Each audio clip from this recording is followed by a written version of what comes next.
함께 나눌 하나님의 말씀은 마태복음 2장 1절 말씀부터 12절 말씀까지를 교독하는 방법으로 같이 읽겠습니다. 마태복음 2장 1절부터 12절 말씀을 교독하겠습니다. 헤롯 왕 때에 예수께서 유대 베들레헴에서 나심에 동방으로부터 박사들이 예루살렘에 이르러 말하되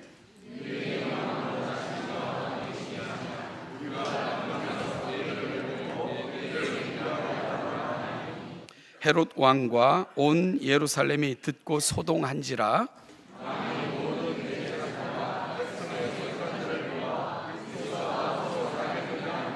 이르되 유대 베들레헴이 오니 이는 선지자로 이렇게 기록된 바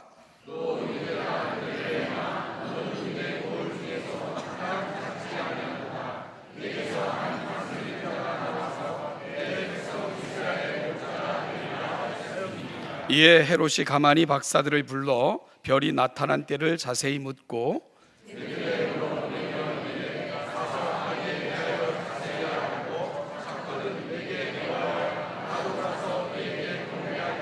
박사들이 왕의 말을 듣고 갈새 동방에서 보던 그 별이 문득 앞서 인도하여 가다가 아기 있는 곳 위에 머물러 서 있는지라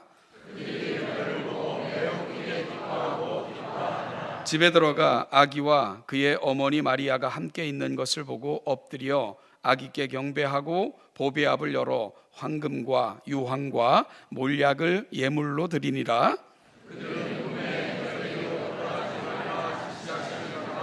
다른 길로 고국에 돌아가니라. 아멘.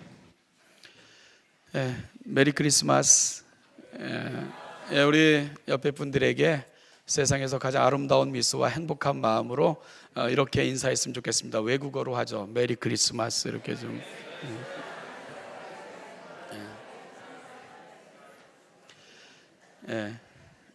우리 특별히 이 예배에는 공주님도 함께.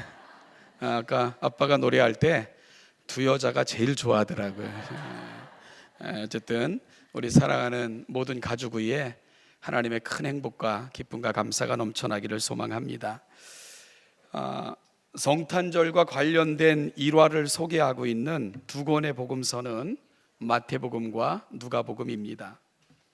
이 두 권의 복음서는 예수님의 탄생과 관련한 기사들 중에 특별히 이 땅에 탄생한 예수를 찾아 경배했던 특별한 사람들의 이야기도 함께 소개하고 있습니다.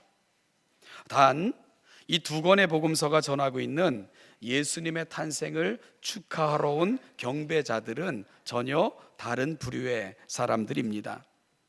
마태는 아기 예수의 탄생을 축하하러 온 경배자들 중 동방에서 온 박사들의 이야기를 기록하고 있고요. 이에 반해 누가는 들에서 양을 치던 목자들의 방문을 기록하고 있습니다.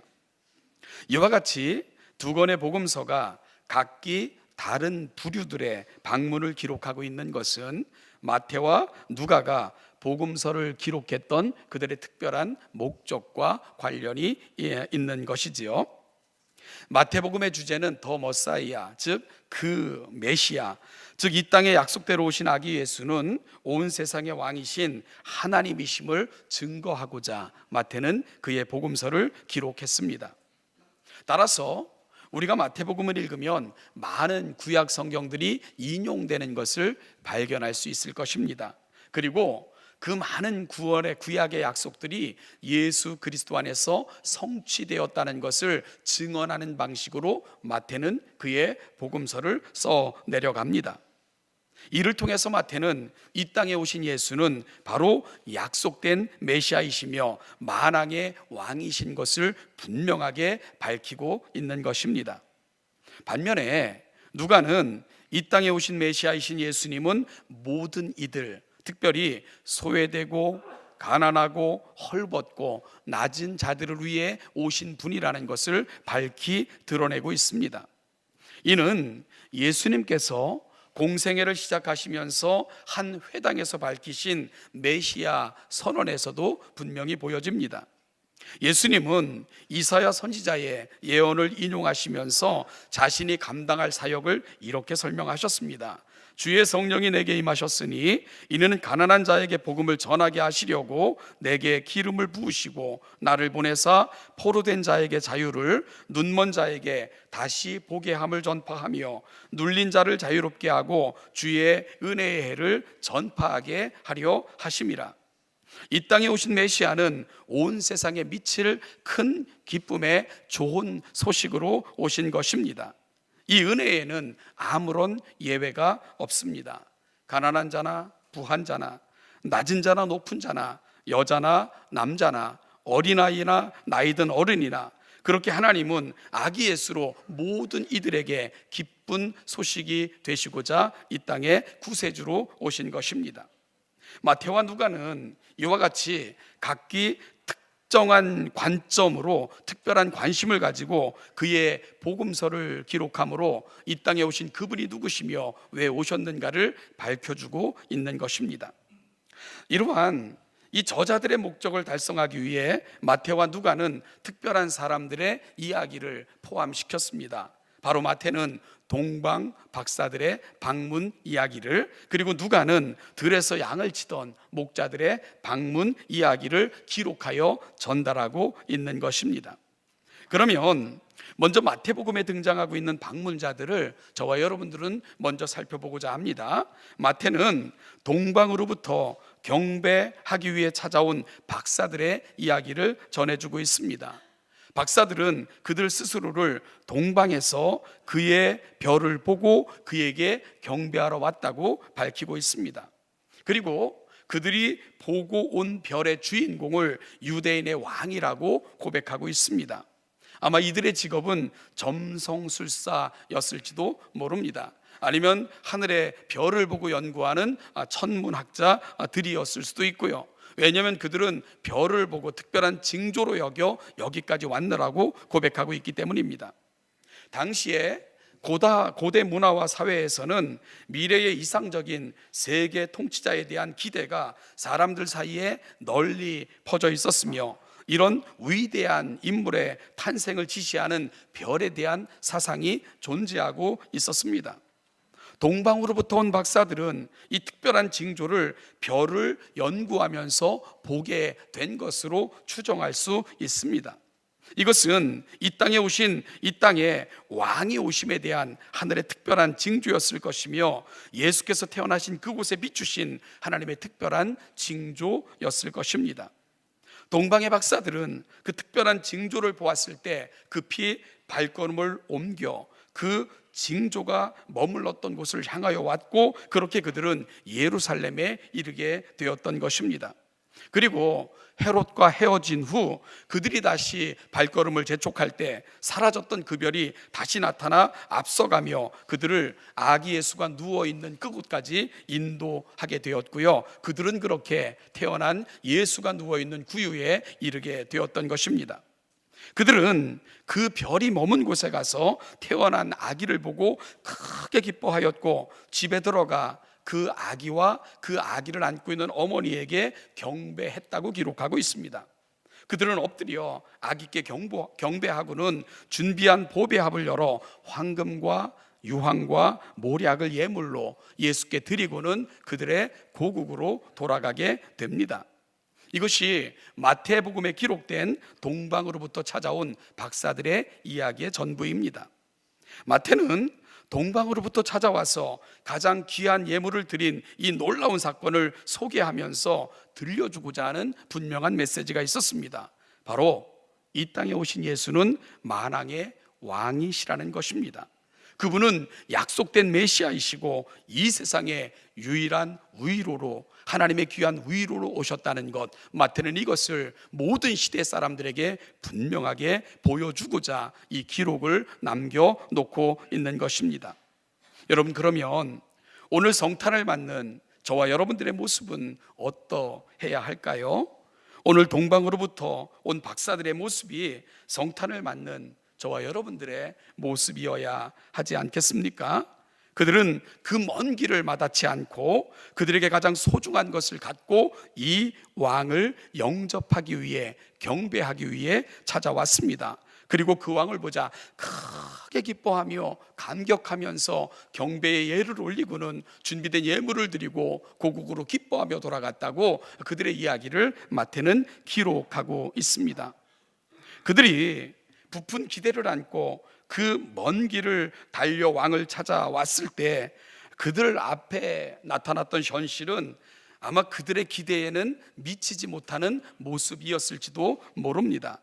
그 왕은요, 태어날 작은 공간조차도 갖지 못하고 말들의 밥 먹이통인 말구유에 누워 있었기 때문입니다.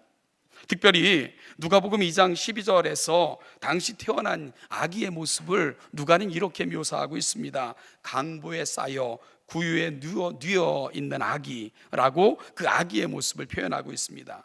강보에 쌓여 있고요, 그는 말 먹이통인 구유를 침대 삼아 뉘어져 있었던 것입니다. 이 모습을 어떤 신학자는 이렇게 설명했습니다. 가난과 갓난 아기의 무력성이라고 이 모습을 표현했습니다. 거기에 후에 이 아기에게는 무기력함의 상징이 하나 더 첨가가 됩니다. 바로 십자가입니다. 태어날 때부터 가난한 자들의 겉옷인 강부에 쌓여 초라한 구유에 누워, 그것도 결국은 가장 흉악한 죄수로 취급되어 이 아기는 십자가에 못 박혀 죽고 맙니다. 그래서 사람들은 그를 귀하게 여기지 않았습니다. 아무도 그를 주목하지 않았고요, 세상은 그를 조롱했고 결국은 그들의 종교적인 견해와 이해에 맞지 않는다고 십자가에 내어 주고 만 것입니다. 그리고 여러분, 이와 같은 일은 지금도 계속되고 있는 것은 아닐까요? 요한은 그의 복음서 1장 11절에서 이런 아픔의 고백을 했습니다. 자기 땅에 오매 자기 백성이 영접하지 아니하였다. 자기 땅에 오셨다. 그런데 자기 백성이 영접하지 않았다. 자기라는 말이 여러분 참 가슴 아프게 들려지지 않습니까? 그 오랜 세월 동안 예언되었고 하나님의 위로로 오실 메시아를 전하였고, 그리고 그 약속대로 메시아가 이 땅에 왔지만, 자기 땅에 왔지만 자기 백성들은 그를 귀하게 여기지 않았습니다. 귀하게 여기지 않았을 뿐만 아니라 그를 십자가에 내어 주고 말았습니다. 사랑하는 여러분, 많은 사람들이 성탄절이 예전 같지 않다고들 말들을 합니다. 심지어 요즘은 거리에서 캐롤 소리조차 들을 수 없다고들 말들을 해요. 성탄의 기쁜 소식을 밤이 맞도록 전하고 또 아쉬워서 또다시 모여 찬송했던 새벽송의 추억들, 그리고 성탄절이 너무 감격스러워서 가슴 벅찼던 이러한 이야기는 먼 옛날 이야기처럼 취급되어지는 것이 요즘 우리가 살아가는 세상의 모습인 것 같습니다. 그래서 옛날에 우리가 보냈던 성탄절 이야기를 하면 아주 먼 옛날, 동화에서 Once upon a time, 옛날 옛적에 이렇게 시작되는 이야기 정도로 들려지고 있는 것이 요즘 우리의 모습 같아요. 세태가 세상이 그러니 어쩔 수 없다 치더라도요, 여러분 더 아픈 것은 교회에서도 성탄절에 감격이 없어지고 있다는 사실입니다. 더 이상 우리 가슴을 뛰게 하지 못하고 가슴 벅차게 만들지 못하는 그저 교회의 한 절기로 그렇게 지나가고 있는 것이 오늘 성탄을 맞는 우리의 모습인 것 같아 사실은 그것이 더 아프다는 것입니다. 성탄절을 맞이하는 우리의 가슴도 별반 감사도 감격도 의미도 다 사라져 간다는 것입니다. 기독교적 기반 위에 세워졌다고 하는 나라들조차도요, 여러분 크리스마스, 성탄절 이런 말들을 쓰지 않기로 결정을 했잖아요. 크리스마스라는 말 대신 시즈널 할러데이, 그저 연말에 한 번 있는 휴일 정도로 그렇게 평등이니 아니면 종교적 자유니 이런 말들을 거들먹거리면서 크리스마스라는 말조차 사라져가는 세상이 오늘 저와 여러분들이 살아가는 세상의 모습이 되었다는 겁니다.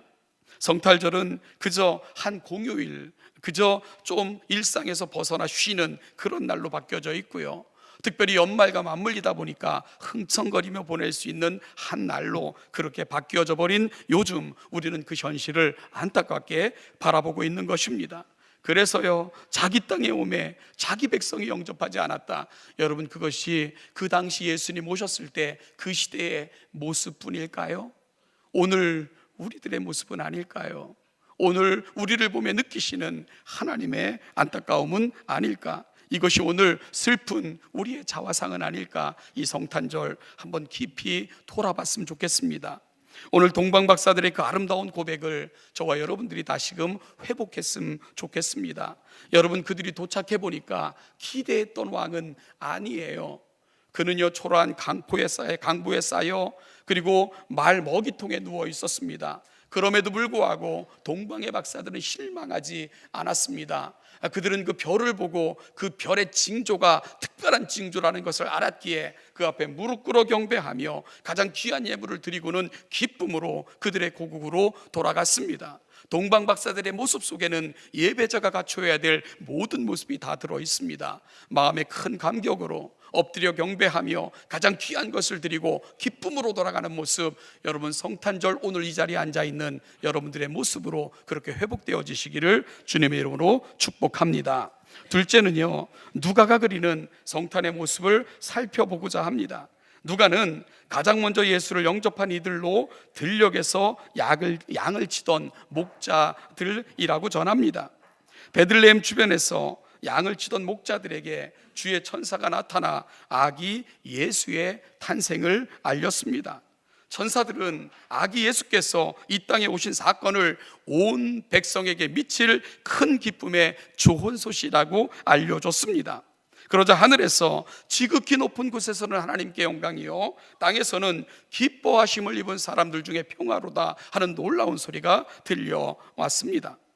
천사들이 떠나 하늘로 올라가자 목자들이 서로에게 말했습니다. 이제 베들레헴으로 가서 오늘 우리에게 나타난 이 놀라운 사실을 우리가 눈으로 확인하자. 그래서 그들은 급히 발걸음을 옮겨 지시한 바를 따라 아기 예수가 누워있다는 베들레헴을 향해 갔습니다. 그리고 도착한 그들은 강보에 쌓여 구유에 누워있는 아기 예수를 보고는 천사들이 그들에게 전하여 준 것을 그대로 이야기를 했습니다. 그리고 이 놀라운 이야기를 주변 사람들, 만나는 사람들에게 전했습니다. 어찌 보면요, 최초의 복음을 전한 전파자는 바로 들에서 양을 치던 목자들이었던 셈이지요. 그리고 그들은 천사들이 전하여 준 모든 것들을 확인하고는 이로 인하여 하나님께 영광을 돌리며 찬송하며 돌아갔다고 누가는 한 특별한 사건을 기록하고 있습니다. 이들의 이야기는 이렇게 끝이 납니다. 그런데요, 우리는 누가복음에서 돌아갔다 하는 표현에 주목해야 된다고 저는 누가복음을 강의할 때 끊임없이 말씀을 드렸습니다. 그것이 특별히 기뻐하며 영광을 돌리며 돌아갔다 하는 수식어가 붙어 있으면 돌아갔다는 표현은 훨씬 더 중요하다고 말씀을 드렸습니다. 그리고 누가복음에는 이러한 표현이 많이 등장합니다. 여러분, 그러면 왜 이 말이 누가복음을 읽으면서 주목해야 하는 표현일까요? 돌아갔다, 돌아가는 것이 당연한데 누가는 이 돌아간 사실을 왜 이렇게 강조하여 표현하고 있는 것일까요? 기대 때문입니다. 기대입니다. 은혜를 받고 돌아간 그 사람들이 그들의 삶의 자리에서 만들어냈을 그 거대한 영향력을 누가는 주목하고 있는 것입니다. 그들은 돌아간 자리에서 그들이 보고 들은 바를 전하는 자들로 살았을 것입니다. 그들은 이 받은 은혜가 만들어내는 진한 감동의 삶을 살았을 것입니다. 이 놀라운 사실을 전하는 귀한 사명자들로 그들은 돌아간 자리에서 살아냈을 것입니다. 이 기대를 누가는 안고 있는 것입니다. 그러면 오늘 본문에서 이 놀라운 은혜를 받은 사람들이 누구입니까? 바로 목자들입니다. 이들은요, 끊임없이 거처를 옮겨 다니며 여기저기를 삶의 터전으로 삼고 살아가는 사람들입니다. 이들이 보고 들은 그리고 경험한 것들을 여러분 전하는 자들로 살았다면 그들을 통해 얼마나 많은 사람들이 복음을 듣게 되었을까 기대가 되지 않습니까? 그들은 한 곳에 머물러 있지 않아요. 수없이 많은 곳을 떠돌아다니며 살았던 사람들, 그들이 가는 곳마다 그들에게 나타나셔서 알려주셨던 이 엄청난 성탄의 이야기를 전하고 다녔다면 얼마나 많은 사람들이 그들을 통해 온 인류에게 미칠 큰 기쁨의 소식을 듣게 되었을까. 여러분, 그 기대가 누가의 가슴 속에 담겨져 있는 것입니다. 결국 들에 있던 목자들에게 나타난 천사들이 무서워 말라, 내가 온 백성에게 미칠 큰 기쁨의 좋은 소식을 너희에게 전하노라 했을 때, 그 전함을 받은 소식이 정말 참인 걸 알았을 때 그들은 또 다른 이 기쁨의 큰 소식을 전하는 자들이 되었던 것입니다. 가브리엘이 그들에게 놀라운 소식을 전해 주었다면 또 다른 사람들에게 그들은 가브리엘이 되어준 것입니다. 사랑하는 여러분, 오늘 여러분의 가슴에 오늘 이 땅에 오신 예수 그리스도에 관한 소식이 정말 기쁨의 큰 소식이라는 그런 고백이 있다면 여러분은 우리도 기대가 돼야 됩니다. 이 기쁨의 큰 소식을 우리의 가슴에 담았다면 여러분들이 돌아가 살아가는 그 삶의 자리가 기대가 돼야 된다는 것입니다. 더 많은 사람들이 이 기쁨의 큰 소식을 여러분들을 통해 들어야 되고, 많은 사람들이 이 놀라운 감격과 감사에 이르러야 되는 것입니다. 우리가 들은 이 소식이 우리의 가슴에만 남아있는 것이 아니라 누군가에게 들려줄 또 다른 기쁨의 소식이 돼야 됩니다. 그것이 여러분들이 이 자리를 떠나 돌아감의 이유가 되어야 된다는 것입니다. 여러분들을 파송하는 교회가 이 감사와 감격을, 기대를 할 수 있는 우리 신원여담교회 모든 성도들 되시기를 주님의 이름으로 축복합니다. 어느 성탄절 전야의 추억이라는 성탄절과 관련된 이야기 하나를 소개하며 오늘 말씀을 마무리하고자 합니다. 세계 2차 대전 때 어느 성탄절 전야에 네덜란드의 국경선 근처 작은 마을에서 있었던 일입니다. 그날은 주먹 같은 눈발이 세찬 바람과 함께 휘몰아치고 마을 거리에는 사람이라고는 찾아볼 수 없는 적막한 밤이었습니다. 미군 한 소대가 정찰 도중 거센 눈보라의 길을 잃고 추위와 배고픔에 지쳐 쉴 곳을 찾고 있었습니다. 이 마을을 그들이 그 끝에 한 작은 마을을 찾기는 했지만 대부분의 집들은 사람이 살지 않아 땔감도 없었고요, 먹을거리도 없는 그야말로 황량한 상태로 그 마을은 변해 있었습니다. 그런데 유일하게도 자그마한 오두막집 한 채에서 희미한 불빛이 새어 나오고 있었습니다. 미군 병사들은 그 집을 찾아 문을 두드렸습니다. 다행히 그 집에 사는 할머니 한 분이 그들을 맞아 주었습니다. 거실 벽난로에는 장작불이 활활 타오르고 있었고 온 실내는 따뜻했고 난로 옆에는 갓 구운 감자가 소쿠리에 담겨 있었습니다. 그 냄새에 굶주린 병사들은 군침을 삼키며 그 할머니가 먹어도 좋다는 그 말이 떨어지기만을 귀를 쫑긋 세우며 기다리고 있었습니다. 할머니는 놓여있던 소쿠리를 그 병사들 앞에 조용히 밀어놓고는 어서 먹게나, 얼마나 배고프겠나 하면서 병사들에게 감자를 권했습니다. 말이 떨어져 나가자마자 병사들은 허겁지겁 먹기 시작했습니다. 할머니는 그 모습을 보고는 곳간으로 가서 더 많은 감자를 가져다가 난로 속에 집어 넣으셨습니다. 그렇게 시간이 지날 때 갑자기 또 놓고 하는 소리가 들렸습니다. 집안의 미군 병사들은 먹던 감자를 내던지고 총을 들어 경계 태세를 취했습니다. 잠시 무거운 침묵이 흘렀습니다. 할머니가 일어나 문 앞으로 다가가서 천천히 문을 열었습니다. 문 밖에는요, 미군 병사들처럼 추위와 굶주림에 지친 독일군 병사 한 소대가 서 있었습니다. 순간 양쪽 병사들은 서로 총을 겨누었고 등골이 오싹한 또 한 차례의 침묵이 그들 사이를 휩쓸고 지나갔습니다. 할머니가 평온하면서도 단호하게 말씀하셨습니다. 여기는 내 집이요, 그리고 오늘은 크리스마스 이브가 아니요, 오늘 밤 하루만은 서로가 서로를 죽이는 야만적인 일은 그만두시오. 지금부터 내 집에서는 미국 군도 없고 독일 군도 없소. 자, 그러니 총을 내려놓으시오 하고 간곡하게 명령조로 이야기했습니다. 단호하게 이야기했습니다. 또 한 차례 침묵이 흘렀습니다.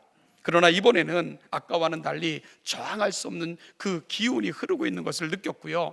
어떤 병사 하나가 조용히 들고 있었던 총을 내려놨습니다.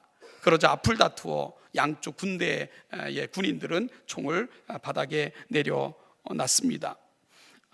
할머니가 총을 내려놓던 한 병사가 이런 얘기를 했어요. 오늘은 성탄절 아닙니까? 그리고 여기는 전쟁터가 아니라 할머니의 집입니다.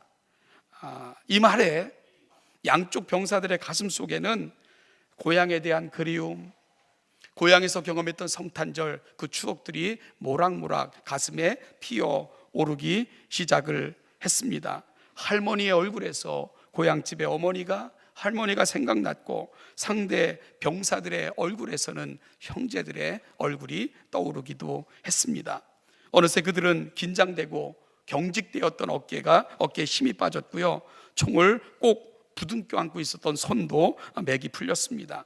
어느 누가 뭘 할 것도 없이 서로에게 겨누었던 총뿌리는 땅으로 숙여졌고요. 한 사람 한 사람 차례대로 할머니에게 총을 맡겼습니다. 그리고는 어느 편이라고 구분 없이 벽난로를 중심으로 섞어 앉았습니다. 의자가 부족한 탓으로 어떤 이는 벽에 기댄 채, 어떤 이는 바닥에 앉아서는 독일군과 미군군이니까 서로 말도 잘 통하지 않아요. 그럼에도 떠듬거리며 독일 병사는 영어로, 그리고 또 그렇게 말하는 사람을 귀담아 들으면서 이야기가 시작이 됐습니다. 성탄절 저녁에 먹었던 칠면조 이야기, 그리고 달콤한 와인 한 잔, 구운 감자, 이런 이야기들이 오고 가면서 분위기는 화기애애해지기 시작을 했던 것입니다. 그들은 그 전쟁 중에 경험하지 못했던 그 위로를 한 작은 할머니 집에서 경험하고 있었던 것입니다. 어느덧 그들의 이야기는 그들의 아내 이야기, 자식 이야기, 그가 어떤 사람이었고 무슨 직업을 가졌었고 어디에서 살았고 하는 자기소개로 이루어졌고요. 그렇게 할머니 집 활활 타오르는 벽난로는 그들의 뜨거운 교제와 그리고 눈물을 흘리며 듣는 경청해주는 장소로 바뀌어져 있었습니다. 여러분, 그렇게 날이 샜어요. 이제 그들은 그들의 부대로 돌아가야 됩니다. 그렇지 않으면 탈영병 취급이 되니까요. 총을 집어듭니다. 그런데 차마 떨어지기가 아쉬운 거예요. 적군으로 돌아간다는 것도 그들의 현실에서는 이해가 되지 않았습니다. 다음 날 아침 그들은 각자의 총을 챙겨서는 자기 부대로 돌아갔습니다. 그들 각자는 각각의 서로의 속내는 이야기하지 않았지만 과연 다음 전쟁터에서 적이라고 하는 저들을 향해 총을 쏠 수 있을까 하는 생각을 가진 채 그들은 할머니의 작은 집을 떠났습니다. 이런 이야기였습니다. 전쟁 중에 일어났던 한 할머니 집에서 벌어졌던 이야기를 제가 들은 것을 소개한 것입니다. 사랑하는 성도 여러분, 오늘은 성탄절입니다. 우리의 가슴을 채워왔던 이야기들이 뭡니까? 올 한 해 동안 우리는 어떤 이야기들을 가슴에 담고 한 해의 역사를 만드셨습니까? 미움, 다툼, 시기, 풀지 못하는 원망, 말 한마디에도 상처받아 그거 내 가슴에 새기고 결코 내가 너만은 용서하지 못해 하는 그런 처절한 가슴으로 오래 살아온 것이 저와 여러분들의 모습은 아닙니까? 그렇다면 오늘 우리 가운데 오신 예수 그리스도 그분 앞에 우리의 가슴을 좀 열어보시면 어떻겠어요? 사랑하는 여러분, 우리가 의롭기 때문에 무언가 구원받을 자격이 있기 때문에 예수께서 이 땅에 오신 것이 아닙니다. 죄 가운데 죽었던 우리들, 아무 소망이 없던 우리를 구원하시기 위해 하나님이 하늘 버리시고 이 땅에 오셔서 죄인 되어 죽으심으로 저와 여러분들을 구원하신 것입니다. 이 은혜를 받았다면, 이 은혜가 저와 여러분들이 받은 은혜라면 용서 못할 것이 뭐가 있으며, 우리가 가슴에 품지 못할 것이 뭐가 있으며, 여러분, 우리가 용납하지 못할 것이 무엇이 있겠습니까? 오늘이 성탄절, 그 성탄의 진정한 정신이 저와 여러분들의 가슴 속에 담겨 오늘 우리가 살아가야 될 삶의 이야기가 바로 오늘 이 지점으로부터 다시 쓰여지는 아름답고 거룩한 성탄의 아침이 되시기를 주님의 이름으로 축복합니다. 여러분, 동방에서부터 온 박사들, 그들은 그 예수께 경배하며 소중한 것을 드리고 기쁨으로 돌아갔습니다. 오늘 이 아침이 그런 아침 되기를 축복합니다. 목자들은 이 놀라운 소식을 들었을 때에 그들은 살아가는 모든 삶의 자리에서 이 큰 구원의 기쁨을 전하는 자들로 살았을 것입니다. 세상에 여러분들을 통해 또 다른 아름다운 이야기, 성탄의 기적과 같은 이야기, 오늘 우리를 살리신 그 위대한 이야기를 듣게 되는 아름다운 주의 귀한 백성들 다 되시기를 이 성탄의 아침 주님의 이름으로 간절히 축복합니다.